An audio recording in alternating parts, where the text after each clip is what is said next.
Without a doubt, he's one of the most fascinating artists on the rock timeline.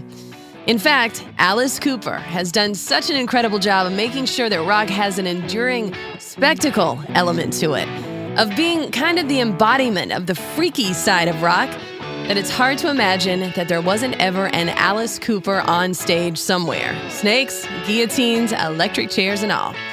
But of course there was, and it took a while for Alice Cooper's brand of entertainment to catch hold. When the $1 Billion Babies album was released in 1973, Alice Cooper topped the charts, the world finally catching up with the idea that glam rock could be the vehicle for a brutal caricature, a theatrical madman, an entertainer who's also come to be known as one of the nicest guys in rock. So it's funny that one of the hits on that album, one of the reasons it went to #1, is about not playing nice anymore in favor of letting one's freak flag fly. Let's dig into the story of No More Mr. Nice Guy in this episode of the Behind the Song podcast. And if you like it, give it a thumbs up and hit subscribe. Let us know in the comments. Alice Cooper didn't start off as the godfather of shock rock, of course. He was born Vincent Furnier, son of a preacher in Detroit, and the family business of religion included his grandfather, who was president of the Church of Jesus Christ. The Furnier family moved from Detroit to Phoenix, Arizona when he was a teen, and it was there, while attending Cortez High School, that he started his first rock band with a few of his fellow cross-country teammates. By the late 60s, they'd gone through a few name changes, the Earwigs, the Spiders, and Naz, and started making the road trip through the desert for Los Angeles to play gigs. Other than drummer Neil Smith, all four of the other members of the classic lineup of Alice Cooper, Furnier himself, bassist Dennis Dunaway, and guitarists Glenn Buxton and Michael Bruce met at Cortez High. It was Furnier's idea to name the band Alice Cooper, as a concept of everything that conjured up things that were nice, opposite the band's aesthetic, and kind of a subversive Lizzie Borden character, in his words, a little girl with a lollipop in one hand and a butcher knife in the other. It also happens to be the housekeeper character's name that Alice Ghostly played around 1969 in the show Mayberry RFD, the spin-off of the old Andy Griffith show. Pretty wholesome. The name was perfect. The pleasant inverse of what they did on stage, something that bands like Marilyn Manson would leapfrog off of years later. In Los Angeles, they got the attention of super manager Shep Gordon, who introduced them to Frank Zappa, who fully understood what they were doing and signed them to his record label, Straight Records. And it was during this 3-album deal period that one of the most infamous incidents in all of rock and roll happened while Alice Cooper were playing the Toronto Rock and Roll Revival in September of 1969. It became known as the Chicken Incident. A very unlucky chicken was thrown on stage during their show, and Furnier, as he was still known at the time, assumed that because they had wings, chickens could fly. So he picked it up and let it go, thinking it would just fly away. It landed in the front row, where it was rolled under the wheels of the wheelchair attendees in the front row and, unfortunately, was torn to pieces. The incident was blown up to report that Furnier had bitten the head off and drank the blood. But really, it was just a case of a guy who didn't know anything at all about farm animals. Yet and still, the story only helped push them onto the tabloids and revile them to parents everywhere, much to the delight of the teens who were attending the concerts and buying the records. Frank Zappa advised Furnier to never tell anyone that you didn't really do it. The myth grew bigger and bigger, and this was at a time when popular music was very much about the summer of love, peace-loving hippies out of San Francisco leading the cultural pack. But that wasn't Alice Cooper. Their first few albums and singles didn't do all that well in terms of sales, and they headed back to Detroit in 1970, where they felt the Midwesterners who came to their shows had a better appreciation for the hard rock cabaret that the band were all about. 1970 was a pivotal year for the band because of the move and because by that time they were at the end of their 3-year deal with Zappa, with one more album to produce to show that they could create hits. This was the year that Alice Cooper first teamed up with producer Bob Ezrin, who would later go on to produce Pink Floyd's The Wall, among many other albums.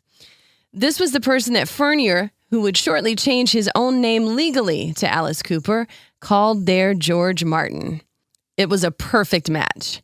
Ezen produced their third album for Straight Records, Love It to Death, which finally got them a hit single with I'm 18.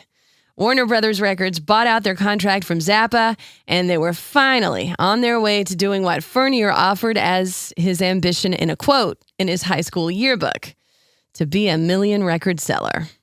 Love It to Death was the first of 11 albums that Bob Ezrin would produce for Alice Cooper the band and for Alice Cooper the solo artist, and it went to number 35 in the U.S.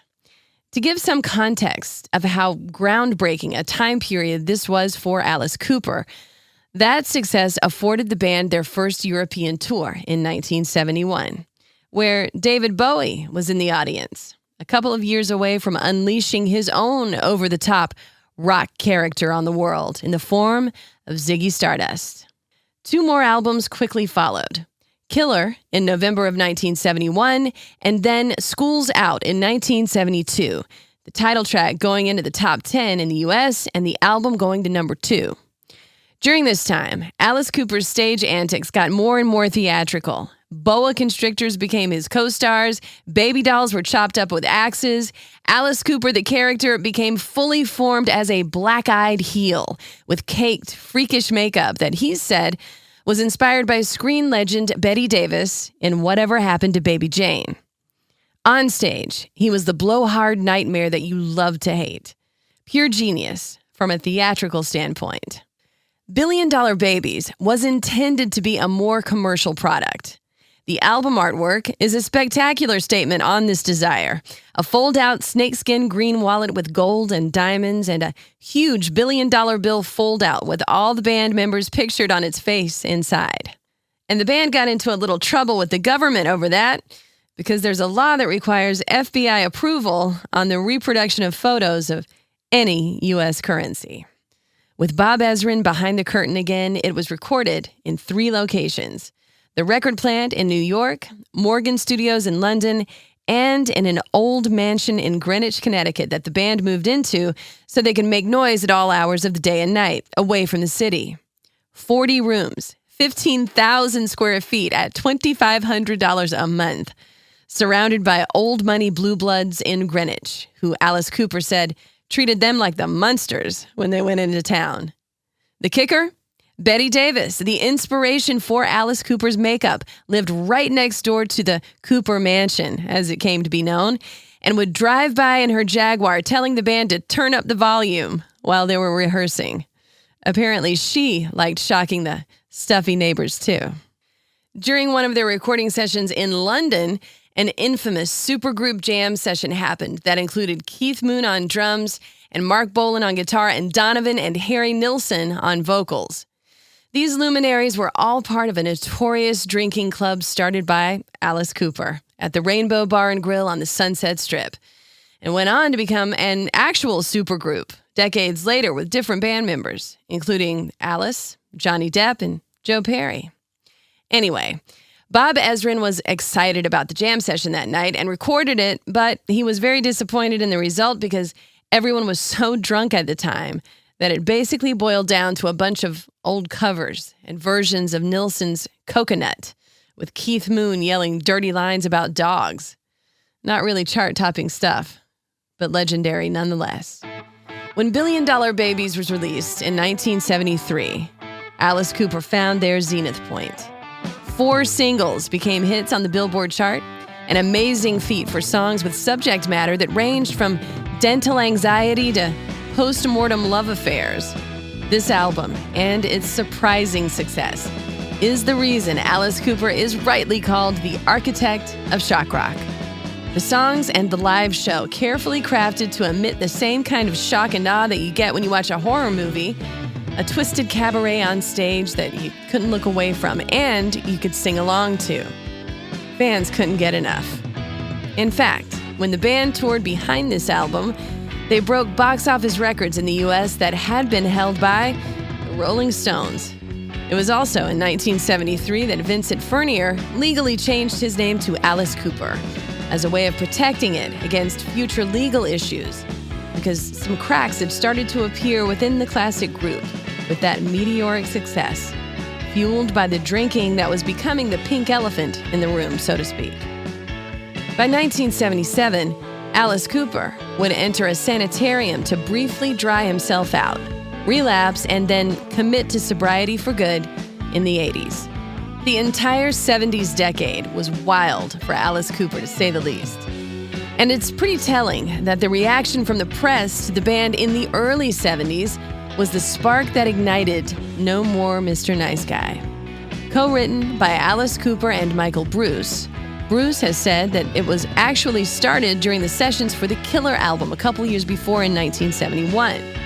Started out as a song about a relationship, but as the press continued to go after Alice Cooper to the point of singling out his parents and hassling them, the lyrics evolved as an answer to that.